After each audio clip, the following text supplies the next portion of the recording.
I'd like to call the 7/6/2023 Utilities Advisory Commission meeting to order. Please stand for the Pledge of Allegiance. Pledge allegiance to the flag of the United States of America and to the republic for which it stands, one nation, under God, indivisible, with liberty and justice for all.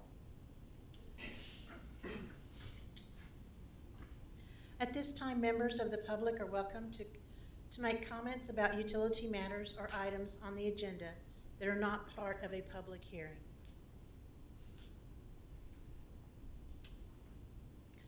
Seeing as no one has come forward, we will move on to the consent agenda. All matters listed within the consent agenda have been distributed to each member for study. These items are considered to be routine and will be acted upon by one motion with no separate discussion. If separate discussion is desired on any item, that item may be removed from the consent agenda and placed on the regular agenda.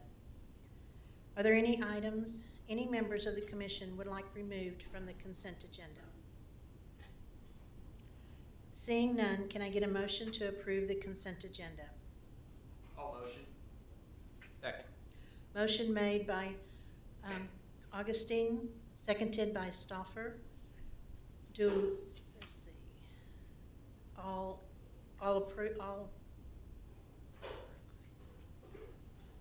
in favor? Aye. Any opposed? The motion carries. Seeing as we have no old business, we'll move on to new business.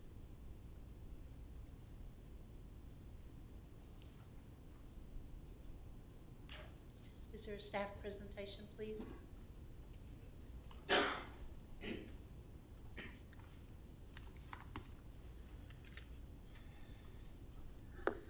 Good evening, Chairman, Commissioners. As you may know, the electric utility has a SCADA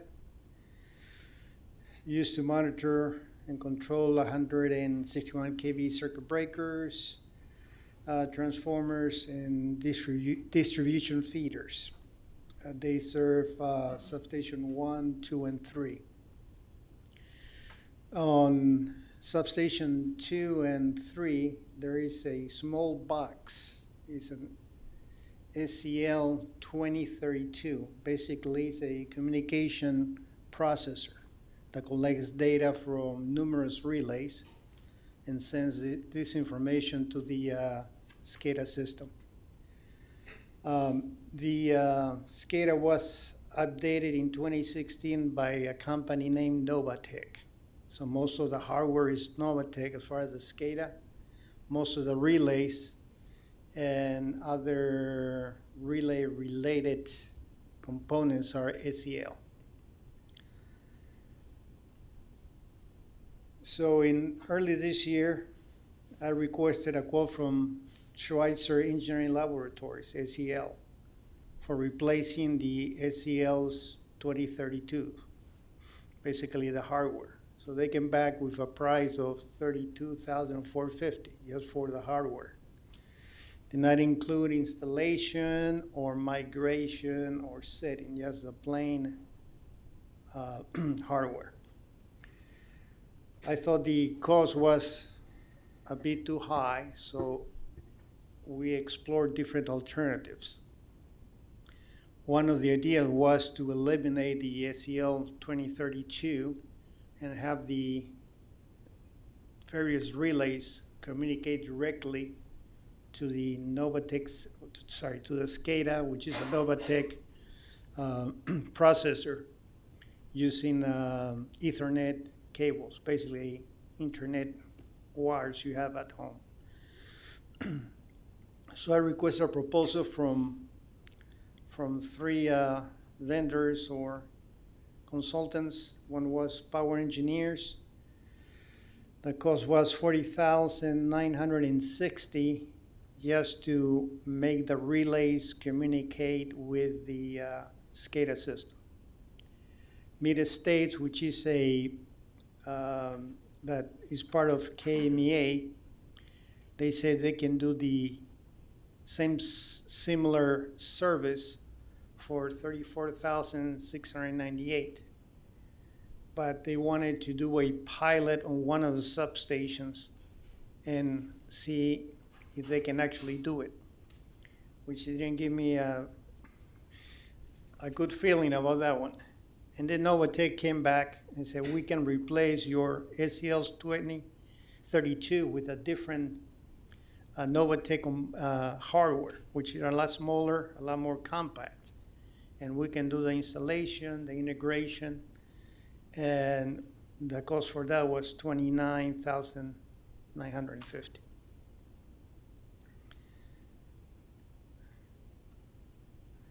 So after reviewing the proposals, we believe that Novatech is a more comprehensive option.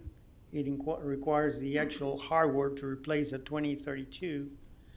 And it also, they will do the integration, the testing, and since the SCADA system is based on a Novatech platform, it makes sense to use their proposal.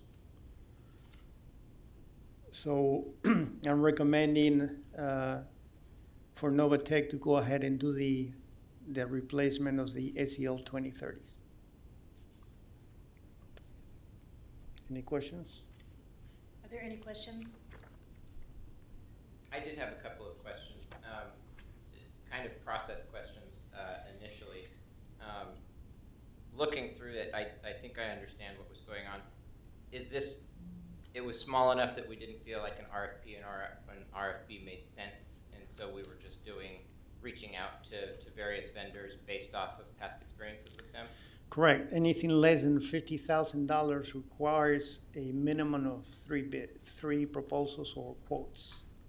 Anything greater than 50 have to go through a formal solicitation. And that was, you reached out to SEL because they produced the product that Correct. you were looking initially to replace, and then that's why you were like, that didn't sound like it makes sense financially to swap it out for a similar piece, so that's why you started. I thought it was too much to have just hardware with no installation. Correct. And the second question is, so it's Novatech, it's a Novatech SCADA system. So it sounds like Novatech makes sense to go with their solution, and it's the most cost-effective solution. But I guess my question would be, is it a best practices? Like, is it a shortcut, or is it just as? Does it make just as much sense, or will we be coming back a few years down the line saying, if only we would have just upgraded a little bit more to the best practice pieces? So the SEL 20, there's 28, 30, and 32, but the ones we have is 32. The name of that, excuse me, let me get the right terminology here.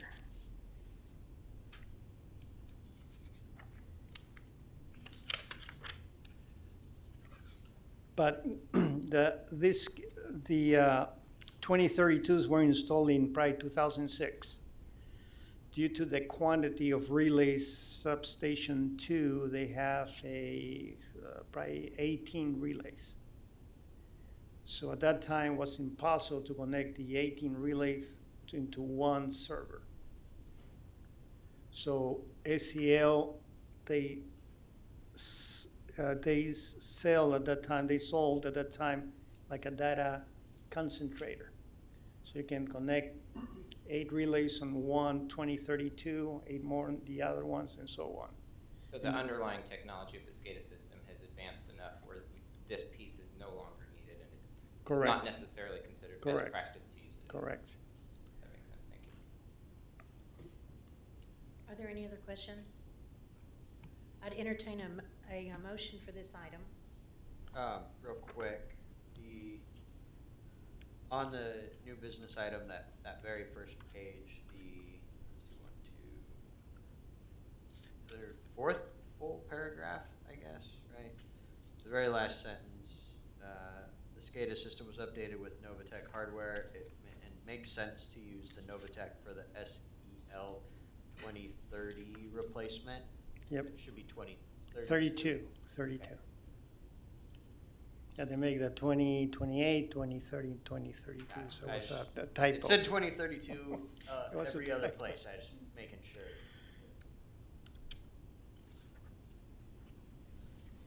Any other questions? I'd entertain a motion for this item. I move to recommend to the City Council to award a supply installation and engineering service contract to replace the SEL 2032 on Substation 2 and 3 CIP Project EL 4002. Second. Well, I think, shouldn't we change the motion to include the amount? How about we make a recommendation to the City Council to award a contract to Novatech in the amount of $29,950 for the replacement of all SEL-2032 on Substation 2 and 3 as part of the CIP Project EL 4002. So moved. Second. Okay, there has been a motion by Stouffer, seconded by Augustine. Is there any other discussion on the motion? All in favor? Aye. Opposed? Aye. Motion carried. Thank you. Okay, we'll move on to the next agenda item, to consider a recommendation to the City Council to award a service contract for the Hillsdale Water Treatment Plant Gravity Filter Media and Nozzle Replacement Project. Is there, well, hello. Hello, Chairman and Commissioners.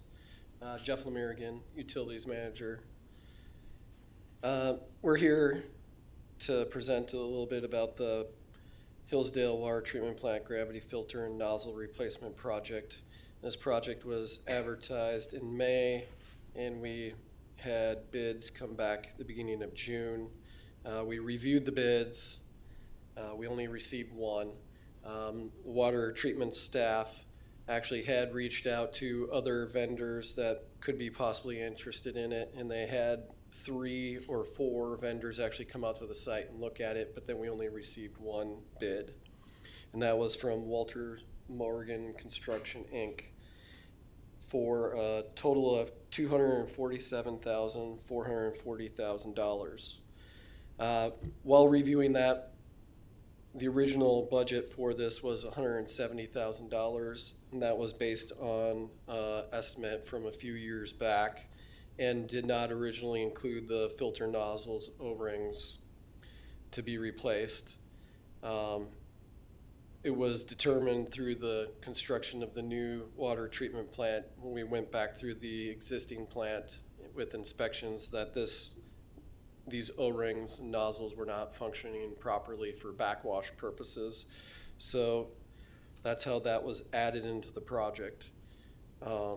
In doing so, we communicated with Walter Morgan Construction that our budget originally was $170,000. Would they entertain if the city staff purchased the filter nozzle O-rings directly from the supplier and either had them install it or had city staff install it? And they said that they would prefer if city staff installed them. So we went through that process, and that would end up saving the city a total of $73,000. $73,440 if city staff was to purchase that outright and then replace those with city staff. Or, sorry about that. We'll save the city $50,000. Originally would have cost the city $73,000. And what we're going to end up paying is $22,000. Does that make sense? I said that, those numbers wrong. So Walter Morgan Construction accepted that, and they're more than willing to do that. So staff is recommending that you guys put forward a recommendation to the city council to award the service contract to Walter Morgan Construction, Inc. in the amount not to exceed $174,000 for the Hillsdale Water Treatment Plant Gravity Media and Nozzle Replacement Project.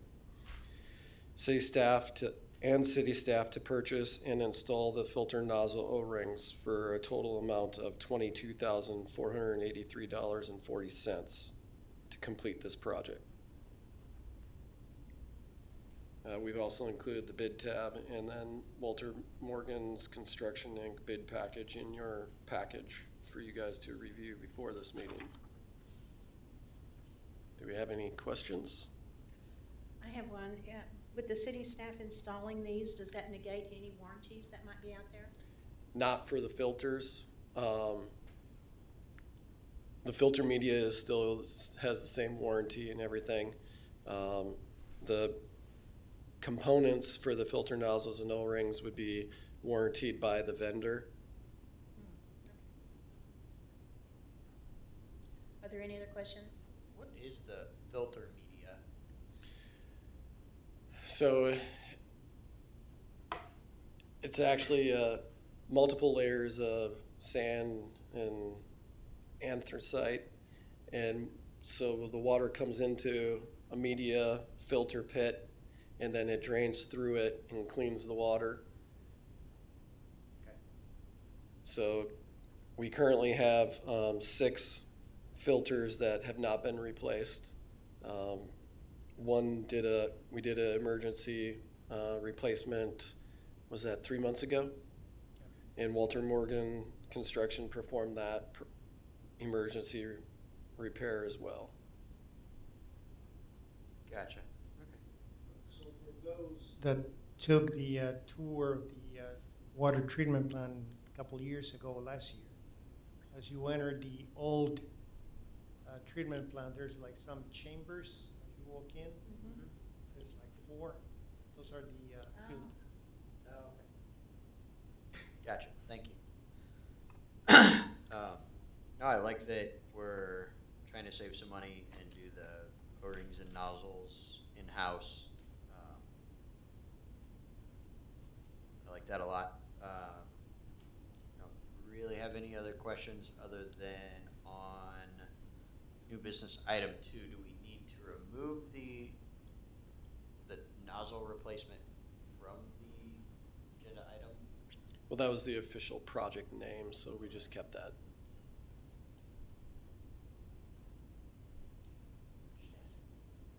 Would that be confusing to anyone if we? Well, I think we should probably keep that because we're also suggesting that you guys allow city council to approve the city to purchase those parts. So it's a two-part motion. That makes sense to me. So it was the initial quote was so significantly over expectations because the expectations did not build in the nozzle replacement to begin with. Originally, correct.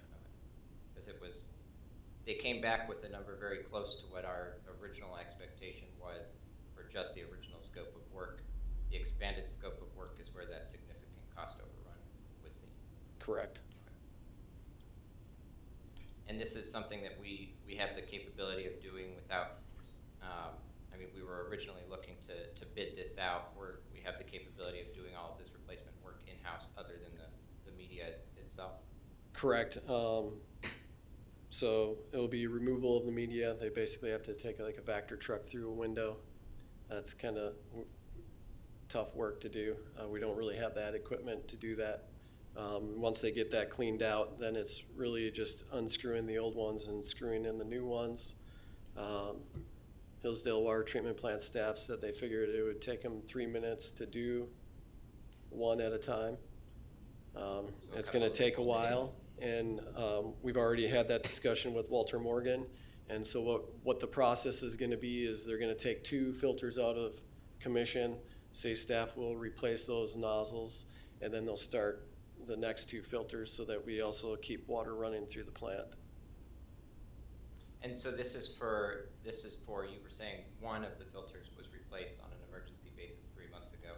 This is for the remaining. The remaining 6. All remaining. Yes, So this would be an entire change out of all of the, of the original plant, not the expansion. correct. Just- Gotcha. All right, I'll entertain a motion at this time. I will make a motion to consider a recommendation to the city council to award service contract for the Hillsdale WTP gravity filter media and nozzle replacement project.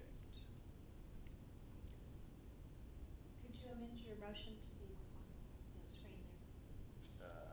I would do that one. Okay. Yeah. Let's see. Consider a recommendation to the city council to award the service contract to Walter Morgan Construction in the amount not to exceed $174,000 for the Hillsdale WTP gravity media and nozzle replacement project. City staff to purchase and install all filter nozzle O-rings for a total amount of $22,483.40 for the project. Is there any discussion on the motion? All in favor? Aye. Aye. Any opposed? Motion carries. The next new business item, number 3, consider a recommendation to the city council to award a progressive design build phase 1 contract for the Kill Creek Water Resource and Recovery Facility Expansion Project. That is CIP project number WW8012.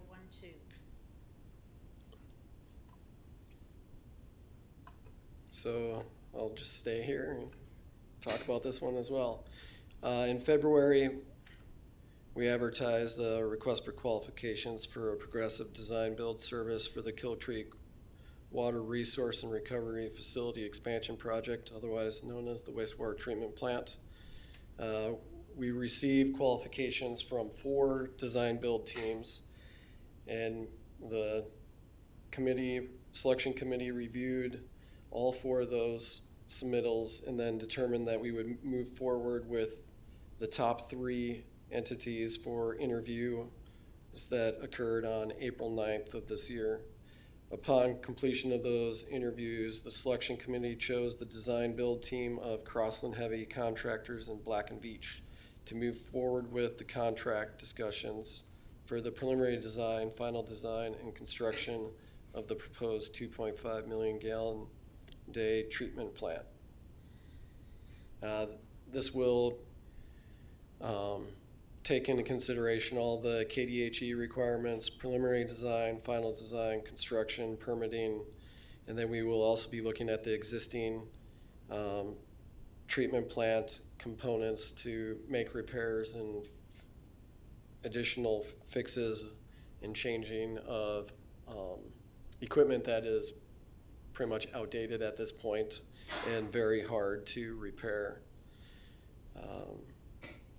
So city staff recommends award of a progressive design build contract for the Kill Creek Water Resource and Recovery Facility Expansion Project, WW8012, to the design build team of Crossland Construction Contractors and Black & Veatch, not to exceed $1,291,000 for the phase 1 design build contract.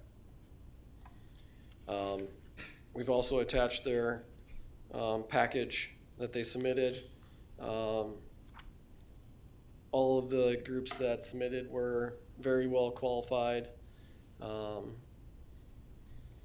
And we decided that moving forward, with the history that we've had with Crossland Heavy and the design background of Black & Veatch, this team is very good and worthy of a contract here.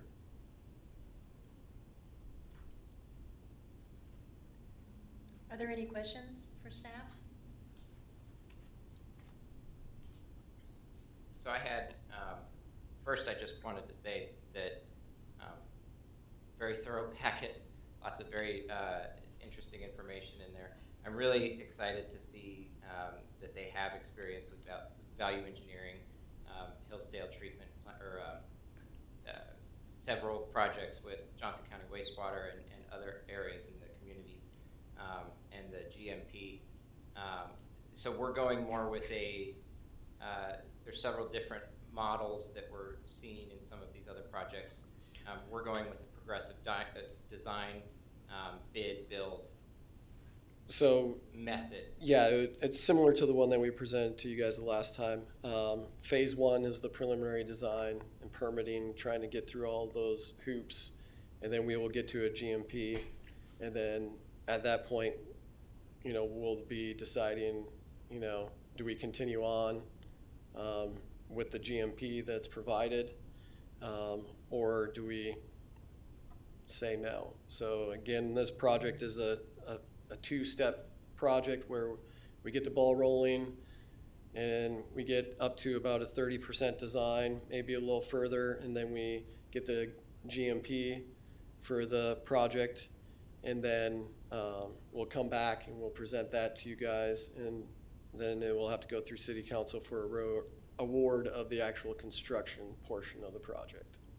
And that would be a couple of different GMP packages, or it would be one initial package for the entirety of the project, or? Yeah, it will be one package for the entire project. We'll be bidding out different sections of that, but once we get further into the design, but that GMP is set at that point.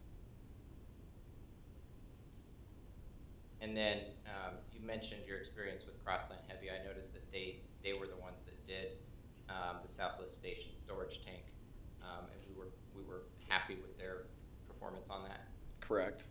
And they've done multiple other small projects at the wastewater treatment plant. And then I just kind of, for my edification, understanding how this process works. So it's 3 different firms.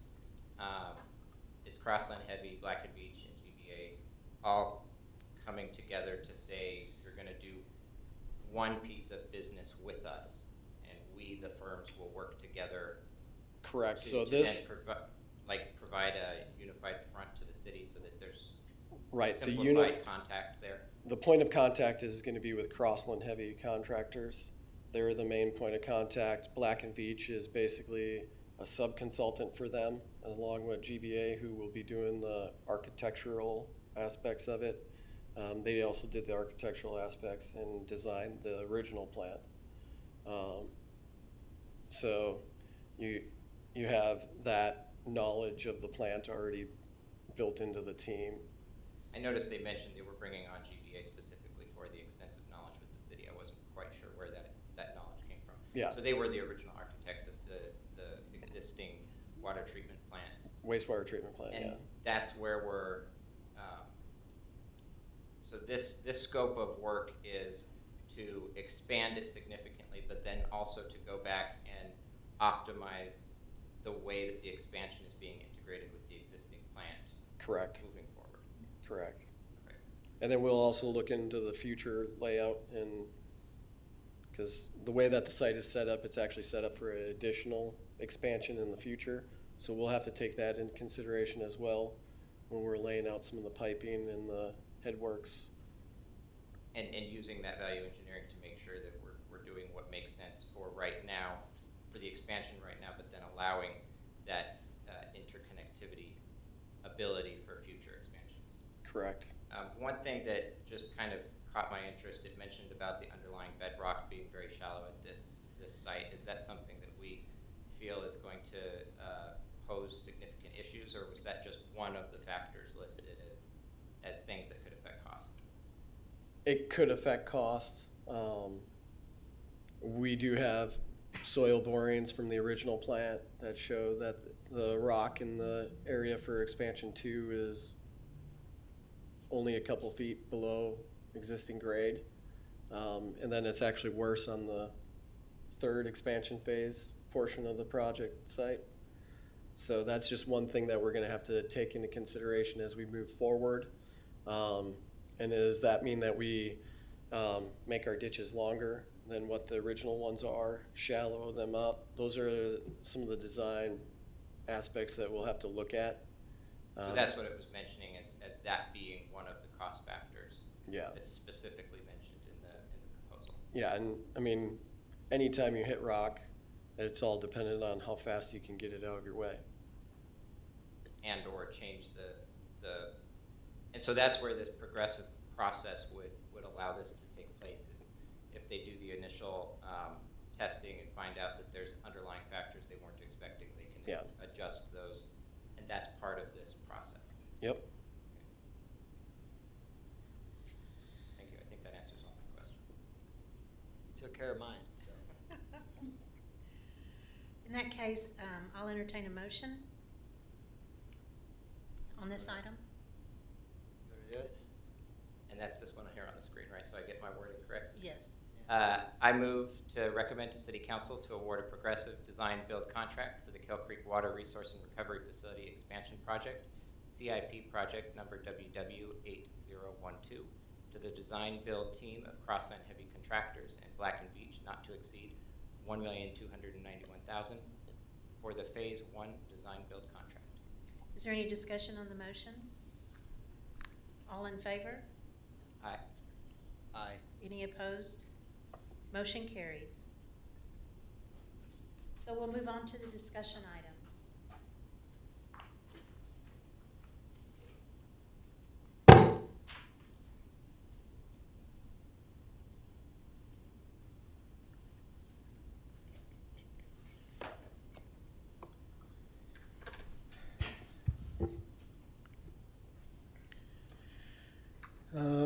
For the APA Reliability Index for June, we have a SIDE of 0 minutes, a KID of 26 minutes, the ASI or ASI 99.99, a MAFI, which is your momentary interruptions, of 1.505, a SIFI of 0.0035%.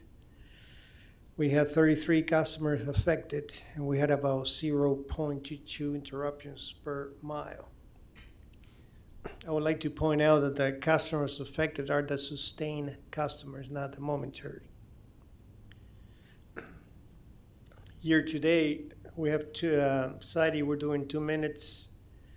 The KID is 62 minutes.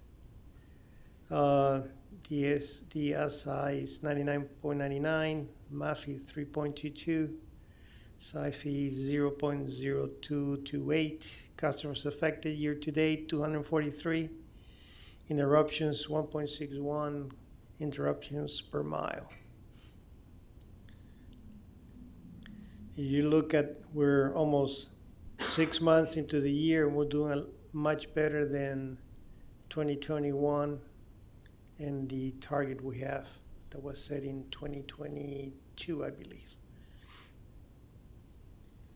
I was wondering what the large increase is from May to June in the MAFI. And the year-to-date 3.228 is much greater than 2021 and 2022. So the MAFI, the momentary interruption. So in June, we had a blink caused by the Evergy transmission line that took over, I think, like 3,000 customers. That's the reason for the high increase, and that number jumping all the way to 1.5.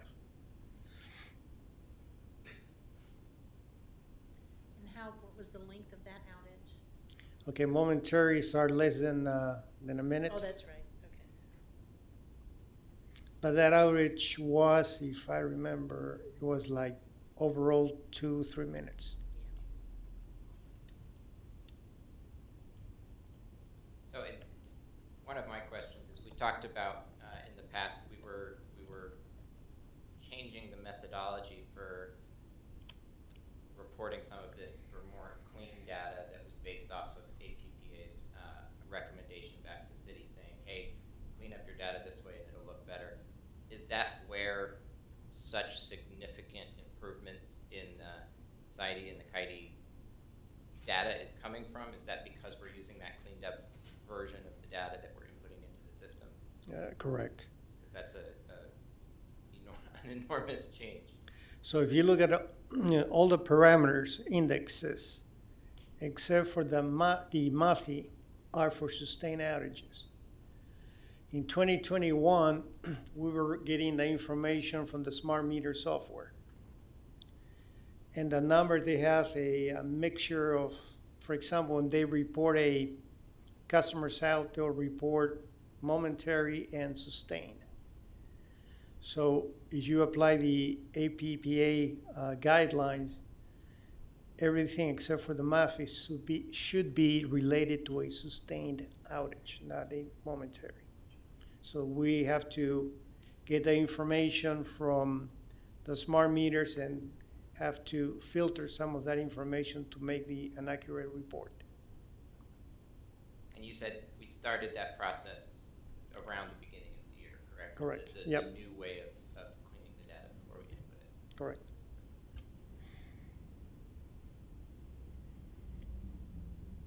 All right, any other questions? I guess we're ready to move on. This is the sewer second quarter repair report. Staff completed 12 sanitary sewer line repairs affecting 11 customers, 8 due to residence issue, 4 due to other issues.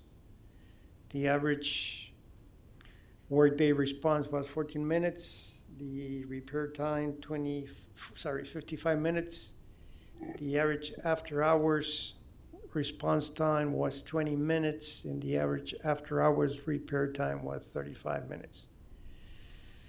The overall average response was 14 minutes, and the repair time 53 minutes.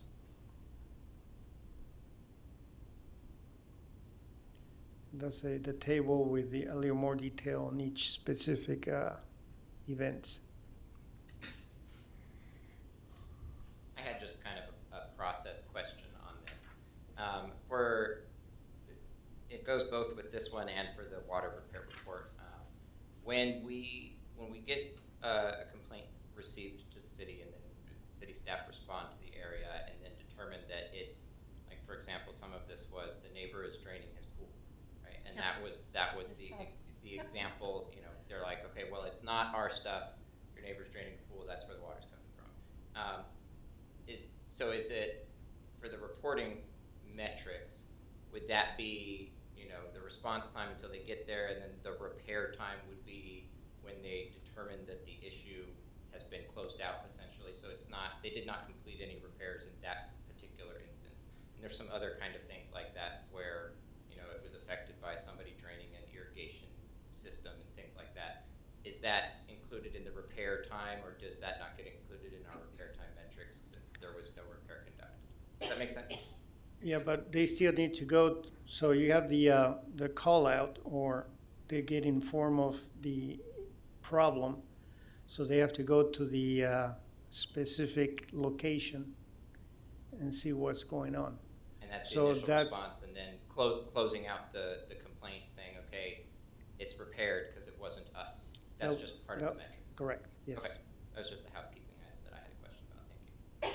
Thank you. Any other questions? No.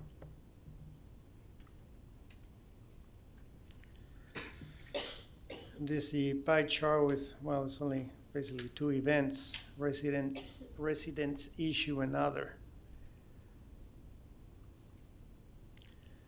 On the water report, staff completed 12 repairs affecting 34 customers.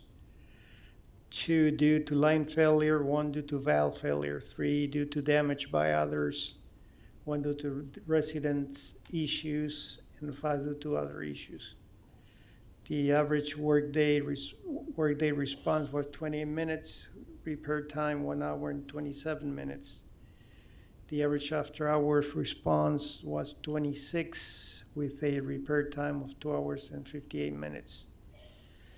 The overall average response time 27 minutes and a repair time of 2 hours and 13 minutes.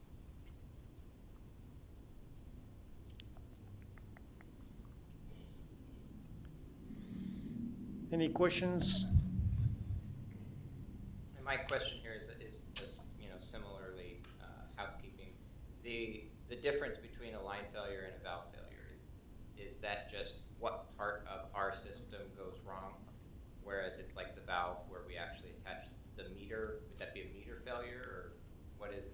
So that it can be a, it can be a meter, but the water lines are segmented, and each segment has a isolation valve. So it could be an isolation valve, or it can be a valve that is connected to the meter. So that's not To the meter. necessarily, it's failing in being able to turn on and off, but some component around the valve has failed, and now it's leaking from around the valve. That's correct.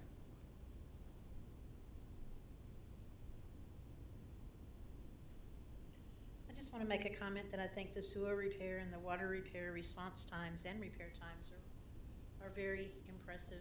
I mean, they're very small. You get out there and you quickly and you repair it and you're gone. So I think that's very impressive.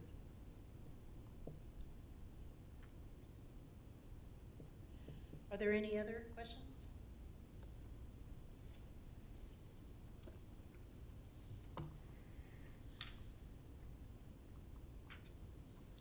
So we'll move on to project updates. On the electric distribution, we completed the electric infrastructure for Copper Spring Meadows. I don't know if you know where Copper Spring is, but it's north of the Justice Center. It's a very fancy neighborhood. So we're done with that installation. Then Sherman Lakes, they used to have a three-phase underground service or feeder.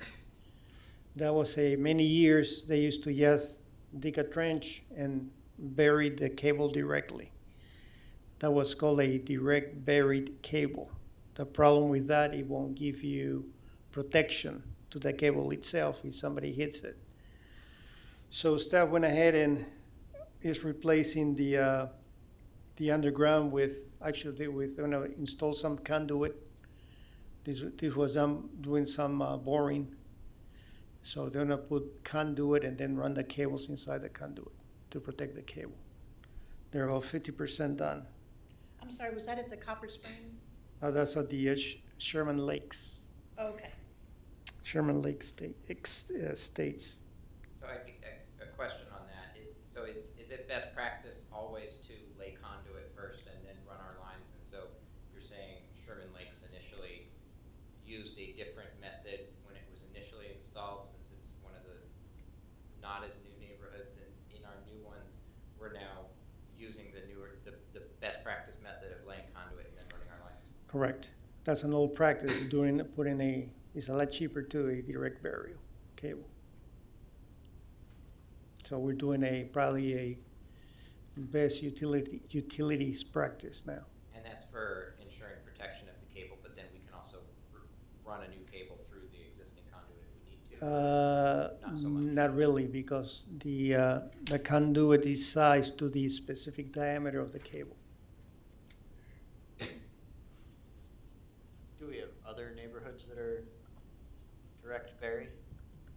There's probably a few, I couldn't tell you right now how many. Okay. Is that, I mean, we're doing Sherman Lakes, so was there a problem, or we just knew that it was direct bury and wanted to fix it? I think we had problems in the past, and Bruce thought it was time to replace the cable or replace the entire installation for more reliability.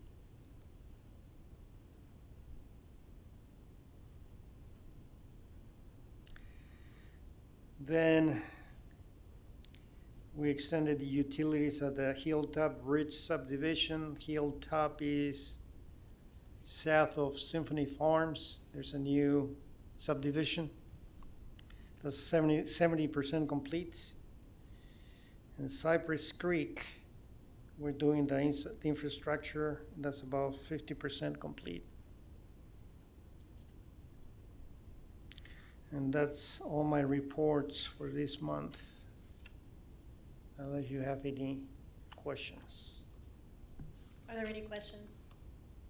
So I think, I forget what the project name was, the new development going in across I-35.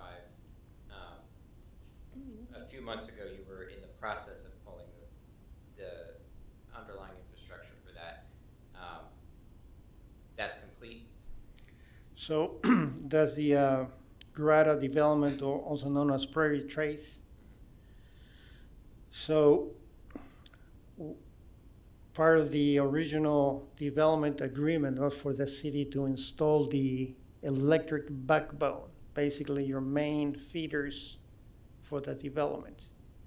So that part of the development agreement is complete. Okay, so we weren't installing it all to each individual lot. That's the developer's responsibility. You were installing the initial backbone that they'll connect to. That's true, yeah. And then Hilltop, where is that in relation? I'm not familiar with the Hilltop. So it's 167th. And you know where the West Gill Creek water treatment plant is? Yes. Okay. Kinda So in that- you go, that's Gill Tree Road. So if you go south, you will hit 167th. And if you're going south, it'll be to your right on the south end okay. of And we 167. were doing that because that's a newer development. That's a going new in. development. Okay. But the developer pays for the materials and equipment, and we do we pull the cables and the installation.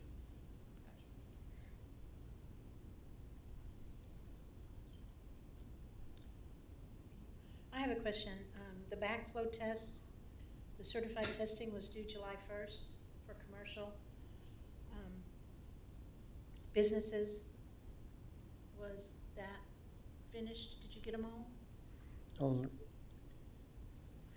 No, we haven't gotten them all, but we're still seeing them come in payment. We're still working, trying to get those. I'm going to be making phone calls to businesses, to dock managers very soon. So, But it seems like you had an enforcement strategy in place. Is that right? yes. Okay. I don't remember what it was. the enforcement was to shut off the water. Oh,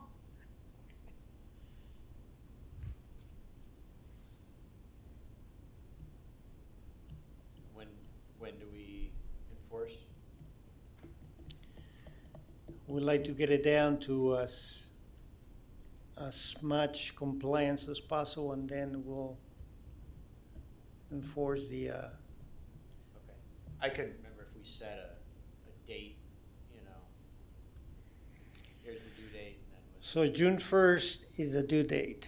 Yeah. Then by July 1st, we send the last reminder letter. And after that, we'll shut them off. about how many calls? I mean, percentage-wise, do you have to make? I would say probably we're looking at maybe half to a third, something like that. Because I've been in those spreadsheets and there were so many people on it, so. But we're working on it, we're working on it. So, and a lot of times I think what happens is a letter, there's so many different things. There's the owner of the business, there's the actual business, and sometimes there's a company that's helping manage. So sometimes it's hard to get the letter to the right person, and it changes all the time. Who owns it, what company is running it, so we're working with them. I was just hoping the enforcement strategy would help a little. Yeah, I think it will. I think, you know, you were still, one half, like in August, you know, last year, so maybe Yeah, it is working. hopefully it will. Turn their water off, they'll get compliance real quick. So by August, you'll have them all, right? Hopefully. I also wanted to ask, do you anticipate any water restrictions for the citizens this year? No, we have a capacity of about 7 million gallons per day. Our peak this week was under 4, I believe, 4 million, so we still have a long way to go before we start doing any restrictions. Figure anybody that's gonna fill up a pool is already probably done. That's very impressive because there's many places who have water restrictions now already, so that's good to hear. Last water restriction was in 2018, if you may remember. That's the reason we expanded Hillsdale. So, Yeah. for my information, because I remember the water restrictions in 2018, and as I started to see how dry this summer was turning out, I had a similar thought of, oh, I wonder what water restrictions are going to look like this year, if any. Is that just a function of our treatment capacity, or is that something that our water rights are tied to in Hillsdale with the surrounding municipalities and their water rights? And does that organization that sets the water rights say we're now reaching a point in the lake where we have to implement water restrictions, or is that a local decision here at the city level?